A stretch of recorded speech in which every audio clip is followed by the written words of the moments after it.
Ningún fuego es igual a otro fuego. Algunos fuegos bobos, no alumbran ni queman, pero otros fuegos arden la vida con tantas ganas que no se puede mirarlo sin parpadear, y quien se acerca se enciende.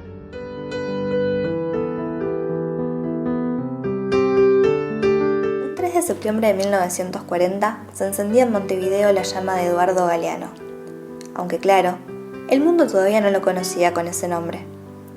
Hace exactamente 80 años nacía un vagamundo, un cazador de historias, un mendigo del buen fútbol o un sentipensante que jamás pudo ni quiso despegar la cabeza de sus emociones. Como todos los uruguayos, Eduardo Germán María Hughes nació queriendo ser jugador de fútbol. Yo jugaba muy bien, era una maravilla, pero solo de noche mientras dormía. Durante el día era el peor pata de palo que se ha visto en los campitos de mi país. El día que Eduardo Galeano se miró por el ojo de la cerradura y escribió su autobiografía completísima, reconoció que desde que era muy pequeño tuvo una gran facilidad para cometer errores. Pero de tanto meter la pata, terminó dejando honda huella de su paso por el mundo. Con la intención de profundizar esa huella, se hizo escritor. Aquí debemos dejar en claro algo. Eduardo Galeano es incapaz de ser neutral y en su obra difícilmente se encuentra un dejo de objetividad. El autor se negó a convertirse en un objeto indiferente a las pasiones humanas. Por este mismo motivo, aborrecía que lo definan como un intelectual. Cuando me dicen un distinguido intelectual, digo, no, yo no soy un intelectual. Los intelectuales son los que divorcian la cabeza del cuerpo. Ya lo decía Goya, la razón genera monstruos. Cuidado con los que solamente razonan. La infancia del niño Hughes transcurrió entre partidos de fútbol, carnavales y la escuela, a la cual dejó en primer año del nivel secundario, o lo que en Uruguay se conoce como el liceo. En su juventud fue obrero, dibujante, pintor, mensajero, mecanógrafo y cajero de banco, entre otras profesiones. En el corazón de la ciudad vieja de Montevideo, a poquitos metros del Río de la Plata, se ubica la vieja Telita. Adentrada en la década del 50, este lugar funcionaba como una verdulería de día y como una minería de noche. Ahí, Galeano conoció personajes de la cultura uruguaya y argentina y aprendió cosas de boca de los poetas y de los marineros. Mis universidades fueron los viejos cafés de Montevideo. Los cuentacuentos anónimos me enseñaron lo que sé. En la poca enseñanza formal que tuve, porque no pasé de primero del liceo, fui un pésimo estudiante de historia, y en los cafés descubrí que el pasado era presente y que la memoria podía ser contada de tal manera que dejara de ser ayer para convertirse en ahora. A los 14 años vendió su primer dibujo, una caricatura política, al diario El Sol, perteneciente al Partido Socialista de Uruguay. El mismo fue firmado bajo el seudónimo de Hughes, pero por las dificultades de dicción y de entendimiento que presentaba, decidió utilizar su apellido materno. Desde ese entonces, el mundo lo conoce como Eduardo Galeano. Me metí en el periodismo y nunca más salí. De algún modo uno queda para siempre siendo habitante de esa casa mágica que es el periodismo. Para 1960, este cazador de historias ya se abría camino en el mundo periodístico de Uruguay. Durante esta década fue jefe de redacción del semanario Marcha y dirigió el diario de izquierda Época. Mientras tanto, también escribía libros de cuento, de fútbol y de historia. Es en 1971 cuando Galeano publica lo que algunos podrían entender como la obra clave de su carrera, Las Venas Abiertas de América Latina. Este material repasa la historia de sometimiento, saqueo y humillación que padecieron históricamente los pueblos del sur del continente. Un libro raro para su época, en fin, fue escrito en el año 70, en las últimas 90 noches del año 70, con mucho café, litros, océanos de café. Y ese libro era inclasificable porque yo lo presenté al concurso de ensayos de Casa de las Américas y perdió. En todo caso era un libro que pecaba cometiendo el lindo pecado de la libertad. O sea, ya ahí había una intención de transgredir las fronteras entre los géneros, de violarlas, de escribir la historia como si fuera novela, pero al mismo tiempo con rigor, con mucho cuidado en la precisión de los datos que se ofrecían. ¿Será porque las heridas del sur del mundo no cerraron? ¿O porque la historia de despojo, donde el norte manda y el sur obedece, no hizo otra cosa que perpetuarse? Pero a 50 años de su publicación, las páginas de Las Venas tienen la tinta fresca. En palabras de Galeano, Las Venas Abiertas tuvo la fortuna de ser muy elogiado por las dictaduras militares, que lo prohibieron. Acá residía, para el autor, el prestigio del libro. Son dos situaciones incómodas en la vida, estar preso y estar muerto. Por no estar preso me tuve que ir del Uruguay y por no estar muerto me tuve que ir de la Argentina. Un golpe de Estado en Uruguay obligó a que el escritor deba exiliarse en Argentina. Acá se encaminó en algunos proyectos periodísticos como la revista Crisis, en la cual trabajaron Mario Benedetti, Juan Gelman, Haroldo Conti y Vicente Cito Lema, entre otros. Para mediados de 1976, la dictadura cívico-militar ya había dado su golpe en Argentina. Llevaba casi 4 meses tomando las decisiones políticas y censurando a medios de comunicación, y Crisis no fue la excepción. En julio de ese año, sus redactores fueron convocados a la Casa Rosada para entregar los borradores de la revista. A la cita fueron Galeano y Cito Lema. Después de que los controles militares repitieran innumerables veces que esto no va, mientras tachaban palabras e intentaban borrar ideas, los escritores se animaron a hacer la pregunta que tenían atravesada en la garganta.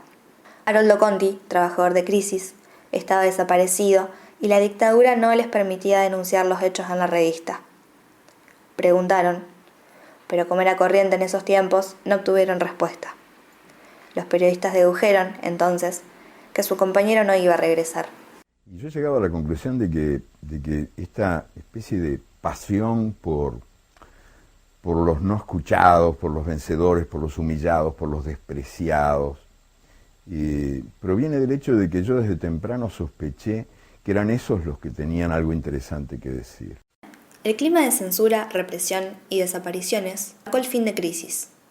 En una reunión entre sus redactores, Galeano explicó que en este caso eran las circunstancias las que decidían. No aceptamos la humillación como epílogo.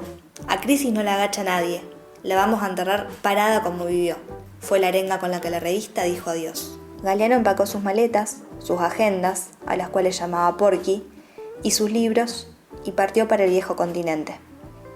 En Barcelona y Calella de la Costa transcurrieron muchos de los tantos años que Eduardo Galeano debió pasar en el exilio. Siempre pendiente de las noticias que le llegaban de su querida América Latina, que en esos tiempos, como él, se desangraba de dolor, encontraba cierto consuelo en los sueños de su compañera, Elena Villagra, y en el mar. De estos tiempos de desencuentros y distancias nacen libros como Días y Noches de Amor y de Guerra, la trilogía de Memoria del Fuego y La Canción de Nosotros. Y en ese tiempo yo insistía mucho en eso de que había que tener cuidado, de que alguna vez íbamos a volver. Y que había que tener cuidado con lo que se llevaba de vuelta en las valijas. Que si íbamos a volver con las maletas llenas de lágrimas, que mejor no volviéramos. Porque de eso había mucho. 2 años después de haber dejado su paisito, Eduardo Galeano volvió a pisar tierra uruguaya. En 1985, una vez restituida la democracia, se asentó en Montevideo, la ciudad que lo vio crecer. El regreso significó para el escritor y para el continente el cierre de algunas heridas. Aquí nací en Montevideo y aquí vivo, no por fatalidad del destino o de la geografía, sino por elección. Elijo esta ciudad porque aquí se puede todavía respirar y caminar. En Montevideo, los días de Eduardo se repartían entre caminatas, escrituras, periodismo, fútbol y reuniones con amigos, las cuales solían transcurrir en el Café Brasilero, ubicado en la Ciudad Vieja. A los pocos meses de su vuelta, junto a Benedetti y otros escritores, fundó el semanario Brecha, el cual todavía se publica y se imprime en Uruguay. Si bien Galeano es un reconocido hincha de Nacional, supo reconocer que, en su rol de hincha, deja mucho que desear. El propio escritor se definió como un mendigo del buen fútbol, que iba por el mundo, sombrero en mano, suplicando una linda jugadita. Pero cuando el buen fútbol ocurría, poco le importaba qué país o qué club se le ofrecía. Está probado con toda certeza que el mundo gira en torno a la pelota que gira. La pasión más compartida. Un negocio vulgar y silvestre, una fábrica de trucos manejada por sus dueños. Yo soy de los que creen que el fútbol puede ser eso, pero es también mucho más que eso, como fiesta de los ojos que lo miran y como alegría del cuerpo que lo juega. Su amor por este deporte lo llevó a escribir, en 1995, El fútbol a sol y a sombra. En palabras del autor, este material fue publicado con la idea de que los fanáticos de la lectura le pierdan el miedo al fútbol y que los fanáticos del fútbol se miden con los libros. Aquí intentó hacer con la mano lo que con el pie no le salía. Y lo logró, el tipo. La pluma de Galeano era experta en gambetear a los poderosos, en desmarcarse de los que juegan para su bolsillo, en golear a los saqueadores y en hacer delirar de alegría y de justicia a los nadies, a los olvidados del mundo. Cerrado por fútbol, rezaba el cartel que el uruguayo colgaba en la puerta de su casa cada 4 años durante los 30 días que duraban los campeonatos mundiales de fútbol. En el año 2018 se publicó una antología que recopila algunos textos inéditos y entrevistas, cuyo título le hace honor al aviso. Como el mundo está al revés, a veces es un buen ejercicio de imaginación, darlo vuelta, ¿no? Hay que tener en cuenta que hay una multiplicidad de puntos de vista posibles, ¿no? Y estamos acostumbrados a aceptar, a obedecer el punto de vista único, el que se ofrece como verdad única, que es siempre el punto de vista de los amos del mundo, de los dueños del poder. Para finalizar el siglo XX, Galeano publicó Patas Arriba, la escuela del mundo al revés, una obra en la que bien podrían entrar todas las obras de este escritor. El libro es un manual para entender a este mundo que está dado vuelta. Machismo, racismo, capitalismo, impunidad y miedo son algunas de las cátedras que la Academia de la Vida nos enseña. Pero no hay escuela sin contraescuela, la cual fomenta el jamás proclamado derecho de soñar. Y esta es la apuesta de Eduardo. La pluma de Galeano no solo escribió la otra parte de la historia de estos pueblos, sino que también rescató a personajes anónimos del olvido. Libros como Espejos y Los hijos de los días cuentan hazañas que desafían a las horas y al espacio, obras que nos permiten vernos a través del tiempo para entendernos. Una palabra que amo, que es la palabra abracadabra, significa envía tu fuego hasta el final. En el año 2016 se publicó el libro póstumo El cazador de historias. En él trabajó Eduardo Galeano en sus últimos días. Contar historias, como no podía ser de otra forma, fue su manera de decir adiós. Y nada tenía de malo, y nada tenía de raro, que se me hubiera roto el corazón de tanto usarlo, confesó el escritor. El 13 de abril de 2015, tras 8 años de pelear contra un cáncer de pulmón, el corazón del uruguayo, desgastado de tanto uso y desbordado de tantos cuentos, se quedó quieto. Partió Galeano a cazar nuevas historias, pero aquí su llama sigue ardiendo. Calienta a los desabrigados, guía a los desorientados y enciende a los desesperanzados. Después de todo, Eduardo será siempre compatriota y contemporáneo de todo aquel que tenga voluntad de justicia y de belleza, sin que importe ni un poquito las fronteras del mapa y del tiempo. Nos estamos viendo. Se las trae. Esas 3 palabritas se las traen. Significa que tú te dejas de ver, pero te sigues viendo. Nos estamos viendo. De alguna mágica manera, la mirada sigue viendo. Hasta aquí llegamos. pero es un hasta luego, no es un adiós. Como dicen los mexicanos, tan lindamente nos estamos viendo.